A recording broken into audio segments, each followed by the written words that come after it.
Hello YouTube, this is Dakota from Bowtied Media, and today we've got a brand new installment of This Week in EDM. We go over songs that came out, well, this week in EDM. As always, there's a Spotify link down below for all the songs and easy access, so let's hop into it.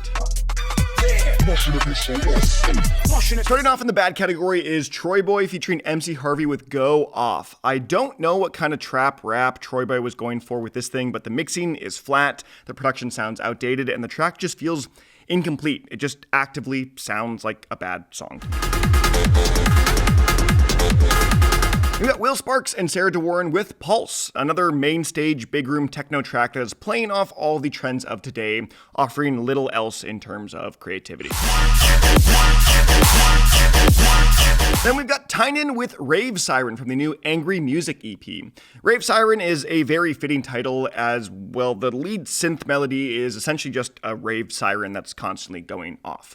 Maybe at a festival or rave this would go hard, but for me, it just, in my daily listening routines, I just kind of find it annoying and not a track that I find overly interesting. Then we got Martin Garrix and Jex with Told You So. Very unimpressed with this new single. Martin Garrix's production is a shell of his peak, and this song just feels half-baked and lacking any soul. I don't think it's terrible by any means, but man, there's just nothing going well for this thing. Then we've got RZRKT and Future Exit with Afterglow from the new Ruins EP. This is another Britum track that just doesn't sound all that appealing to me.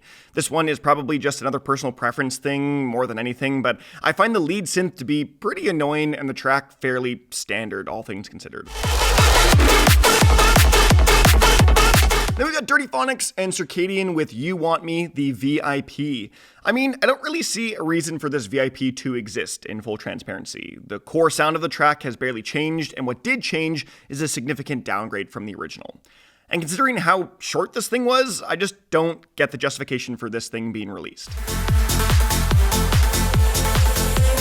Then moving into the meh category is Nicky, Romero, Timmy, Trumpet, and GESES with Here We Go Again.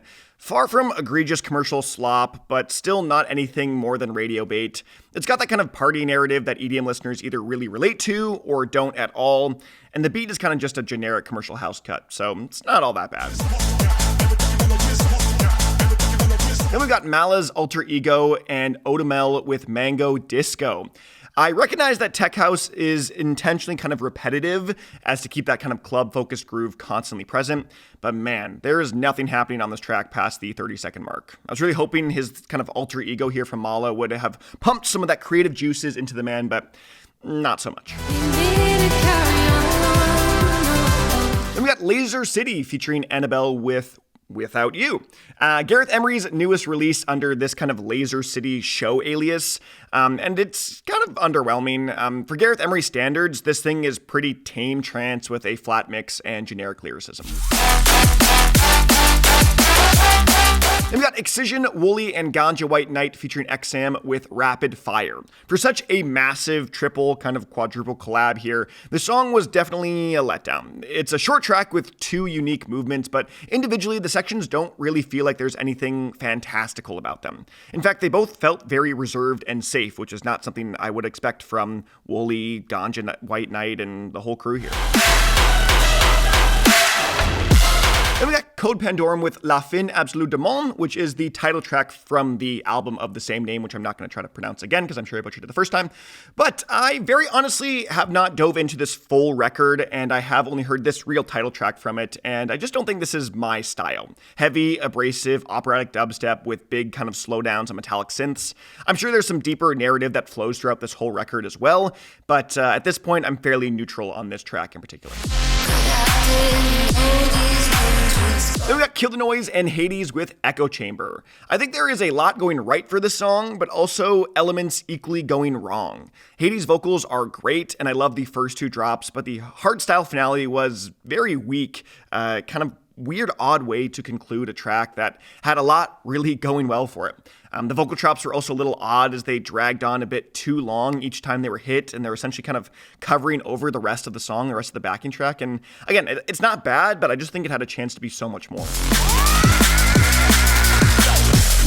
Then we got Rusko with Wasa, a fun drum and bass track with a carefree vibe. I enjoyed the production on this track quite a bit, but the copy-pasted drops were a big turnoff for me, and turned what could have been a pretty unique track into something a little bit more tamer. Then we got Subtronics and Alice in Wonderland with No One Does It Like. A bit of an oddball track with a lead melody that's quite rigid and vocals that are slightly too whiny and at sometimes almost a little sexual, unnecessarily. It's a weird mixture of tone and sound design that just didn't all land in the right pockets for me. Then we got Sullivan King and Kaizo with Sweat.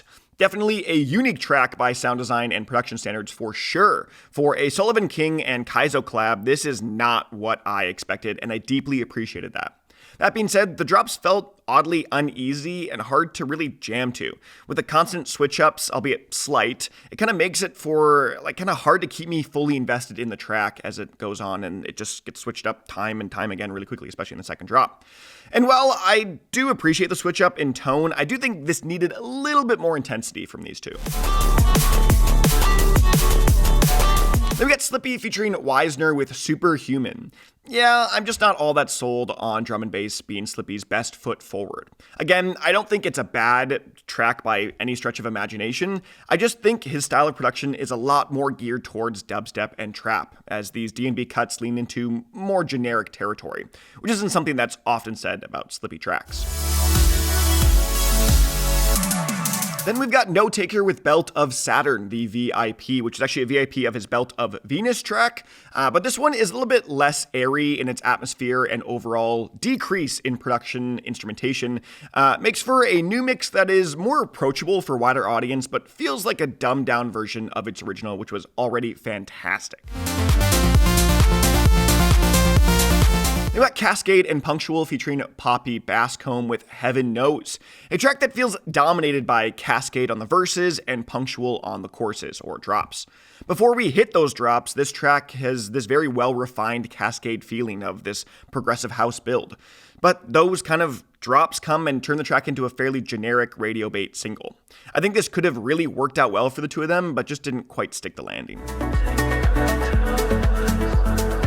Then we're moving into the good tracks. We've got Adam with Timelines, a relaxing melodic house tune with a chill atmosphere and soft production elements. Pretty great, more reserved and laid back track to just kind of vibe out to. Then we got Eliminate with Escape, Get Off the Internet, from the new 404 Get Off the Internet Redux project, album, whatever you want to call it. Love this whole Redux project, yet this highlighted song is probably one of my least favorites from the project. I don't think it's bad by any means, just doesn't really have that impact and power that the original did. So much so that this is actually quite intentionally a more kind of free-flowing and lighter mix compared to its original, whereas most of the remixes here on this project land in that heavier section. But this one is a kind of fun redo that's easy to get into and a bit more commercially viable than the original is. We got CloudNone Direct with Lost With You from the new Fading EP. This is probably my favorite track from this new collaborative EP, as the two kind of hit all their garage marks while adding in a layer of liquid dubstep that wasn't nearly as prevalent in their other EP that dropped just this past week. All that being said, this atmosphere and tone from CloudNone Direct collabs are starting to become a little stale, and I'm looking for a switch up with their newest project, whenever that chooses to come out. Then we've got Mern with Time, Something to You. A great progressive house track with a strong synth lead and supportive vocals from Mern himself. The kick might be a touch too hot at times, but overall it's a pretty minor nitpick in a track that's pretty solid. Then we got OK featuring Bella Renee with Something to Believe In, a new drum and bass cut from OK that might just be his best yet of this genre. Leaning into drum step at times, and especially on the final movement, this is a well-packaged track with great vocal performance from Bella Renee. The mixing is great as well, like kind of a far cry from the typical Dim Mak style that the song finds its home on. Then we got Above and Beyond with another breakdown. Main floor kind of trance that slaps hard. There is this certain kind of X factor of lightness and energy that I can't really put my finger on what exactly it is, but is a great listen with an uplifting, almost grand vibe to it. Then we got Boom Kitty and Waterflame with Citadel. Stunning electro house tune here with lots of minor chords to give it a bit of a Halloween or spooky vibe that's compounded by the kind of vocal chants and organ-like synths. It's just absolutely ballin'. Then we're moving into the standout category with Armin van Buuren and Moby with Extreme Ways. Progressive big room house that is genuinely incredible. This has to be the best song either one of these producers have put out this year. Structurally, it's pretty linear, but I do adore the vocals in the verse sections and the drops. Feel like they actually have substance to them. This is prime main stage music, and I'm all here for it. And finally, we've got Pluko with Falling. Pluko's production is so unique that this is just another testament to that uniqueness. It's a predominantly future-based track, but with a commanding, almost hardstyle kick to it. The vocals are fantastic and, well, making this a truly great new cut. Go check out Pluko's new track. This thing's great. But that's been This Week in EDM. Let me know what you guys think of these songs in the comment section below. But other than that, I'm Dakota from Bowtied Media, and I'll see you guys in another video.